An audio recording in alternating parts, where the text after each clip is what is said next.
Hello everyone, good evening. My name is Teodoro Pidangaran Jr.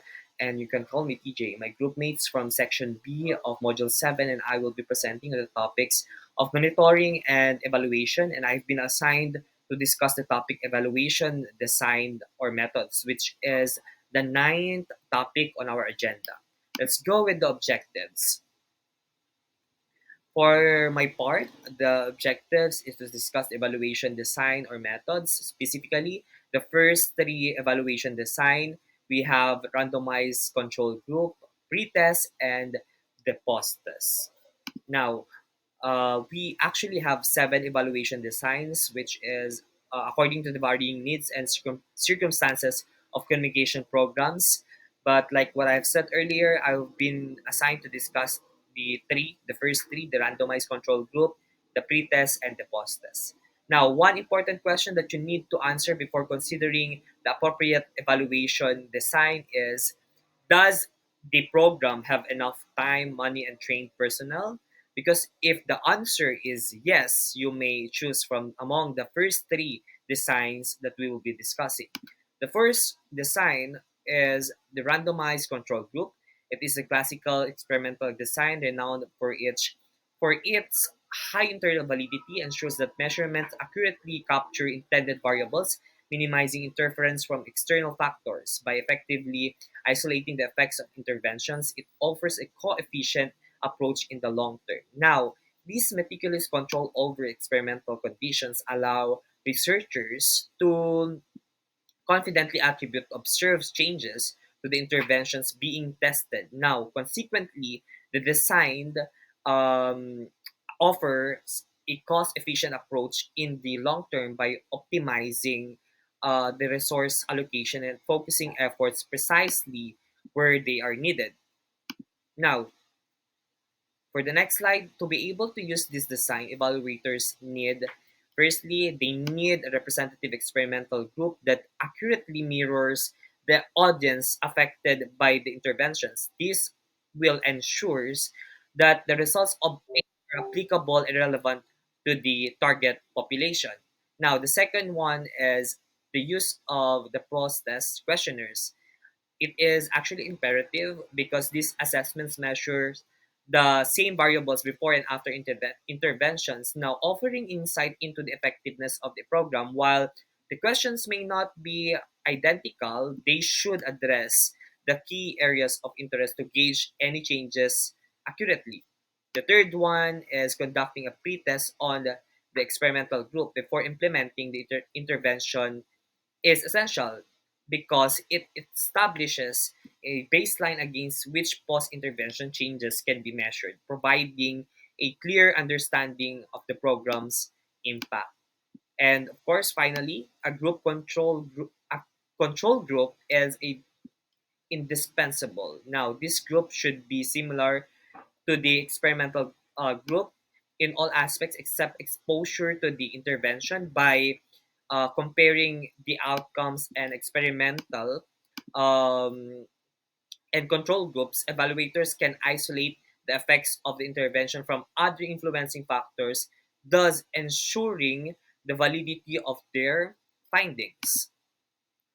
The second one is the pre-test and post-test, no control group. The pre-test and post-test design without a control group compares results before and after exposure to the intervention. It is a cost-effective option compared to design a control group. The pre-test and post-test design without control group directly compares the outcomes before and after exposure to the interventions. This actually gives a straightforward approach, provides valuable insights to the effectiveness of the intervention over time. Now, while lacking a control group for comparison, the design offers a cost-effective alternative to more complex experimental setup by analyzing changes within the same group before and after the intervention. But however, it's important to note that without a control group, attributing observed changes solely to the intervention may be challenging as the external factors could also influence the results. Now, your considerations include selecting a sample group representative of the intervention's audience, ensuring a pre and pro test measure the same variables, although questions may differ, and conducting pre-tests on the sample group before the implementing of the interventions. Now, pre-test implementation or conducting a pre-test on the sample group before intervention is essential.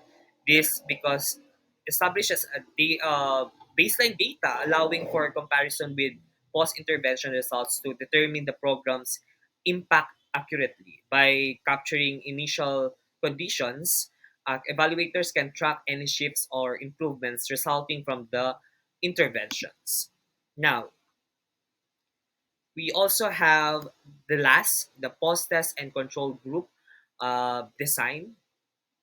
It is a cost-effective and offers higher internal validity than the design lacking control group. It enables interference on intervention effectiveness and informs programs decisions. However, challenges include the inability to gauge audience change without a baseline protest. So, basically, it allows for robust interference or interventions effectiveness, informing program decisions.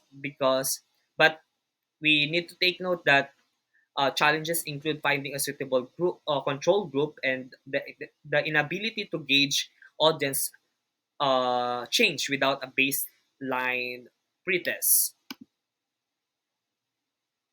Now, if you choose this design, ensure you have a sample group representing the intervention's audience and a control group which with no exposure to the intervention matching the experimental group in all other aspects.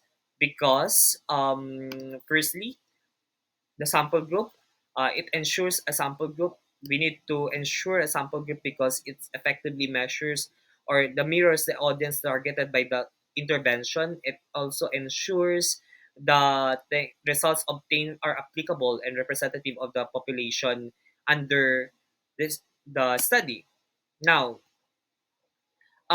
we need to be careful of these criteria because researchers can maximize the validity and reliability of their findings and enabling them to draw accurately uh, to the conclusions about the effectiveness of the interventions. Now, that is the three evaluation design. We have the randomized control group, we have the pre-test, and the post-test. That would be all for my presentation. Thank you very much, and have a nice day.